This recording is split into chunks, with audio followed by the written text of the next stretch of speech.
नानी बाबुहरूको हाजिर जवाब सुरु भयो। आज छुट्टीको दिन। लो भाइ कहाँदेखि आएको भन्दै उ? म सगरमाथादेखि आएको। मेरो नाम चाहिँ दिप्सन खत्री हो। बाबु कहाँ बा? I am a Meiji Anchal. My name is Amisa Rai. I am from चाहिँ हुन्छ। तिमी कहाँदेखि आएको?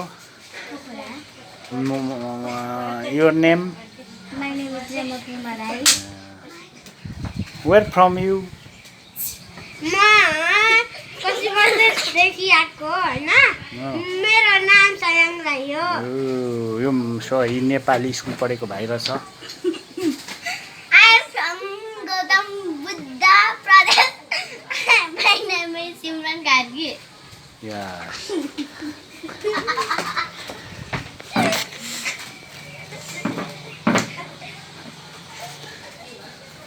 अब जाम सुरु।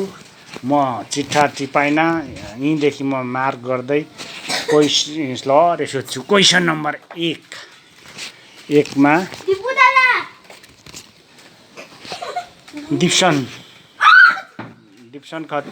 खत्री भाइ नेपालको राजधानी कहाँ हो? नेपालको राजधानी क्यानाडा।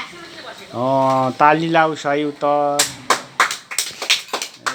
यो नानी बाबुहरूको एउटा मनमै के भएको छ अहिले यो देशको हालतले गर्दा एउटा सानो 12 पास गरेपछि खालि विदेश जाने।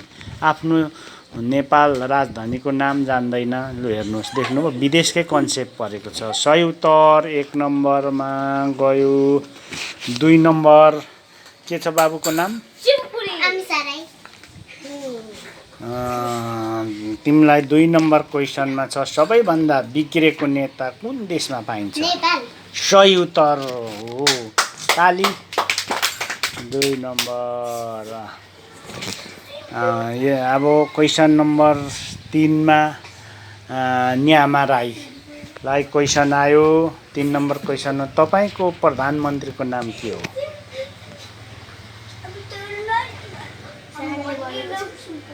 तपाईको प्रधानमन्त्रीको नाम?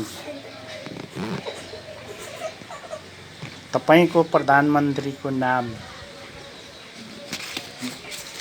तपाईको प्रधानमन्त्रीको नाम?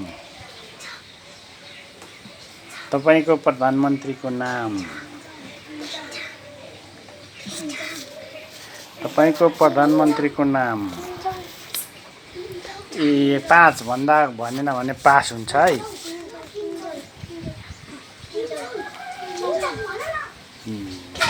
1 2 के बारे फेरि भन बाबु? किम जोङ। स्याबास। आफ्नो प्रधानमन्त्रीको नाम किम जोङ। किनकि किम जोङले त राम्रो काम गरेको थियो। सबै बच्चाहरूले पनि चिन्छ।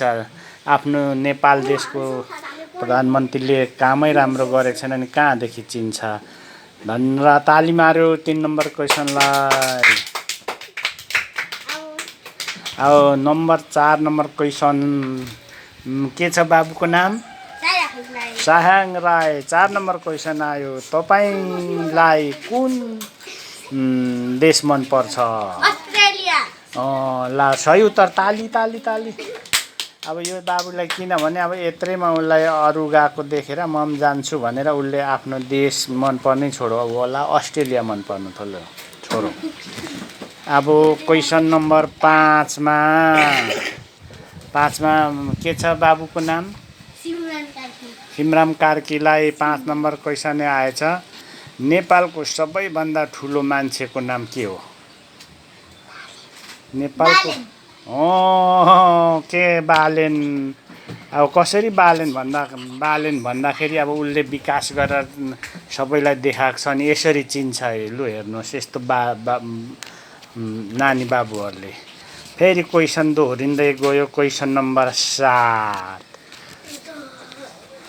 भाइ दिप्सनको खत्रीको पालो आयो। तपाईलाई कुन देशको कानुन मन पर्छ? Saudi Arabia. ल साउदी अरब। ताली बजाऊ। किन साउदी अरबको कानुन किन मन परेको अरे बाबु? किनकि त्यहाँको मान्छेले चोर केही भयो भने फाँसी दिन्छ। लु हेर्नुहोस् कसरी यस्तो नानीहरूको पनि एउटा मनमा कन्सेप्टमा जाँदो रहेछ। सायद तर यही अब क्वेसन आयो के पो नानी तिमी मेची अञ्चलबाट आएको नानी? अनिसा अनिसा तिमी पढेर के गर्छौ? 12 पास गरेर कोरिया जाने। ल हेर्नुहोस् यस्तो छ नानीहरू पढेर ठुलो मान्छे देशमा चलाउँछु भन्ने होइन 12 पास गरेर कोरिया जाने अरे। अब यस्तो नानीहरूलाई कस्तो भइसकेको छ यो देशको हालत लु बुझ्नुहोस् त। सही उत्तर ताली बजाऊ। अब यही क्वेसन नि आमा राईलाई अर्को क्वेसन 9 नम्बरको क्वेसन है। संसारको कानुन बेगरको देश कुन हो? नेपाल। सही उत्तर ताली बजाऊ। सही हो नेपालमा कानुन भएदेखि यस्तो घोटाला चोर चमार यो गुन्डा गर्दै हुँदैन थियो। सही उत्तर भने यत्रो बालकहरूले पनि कसरी मनमा कस्तो सोचेको रहेछ भन्ने कुरो बुझ्नुहोस्। ल यति भन्दै यो भिडियो यहाँ अन्त्य गरे। आज नानीहरूको हाजिर जवाफ भयो। छुट्टीको दिन रमाइलो भयो होला।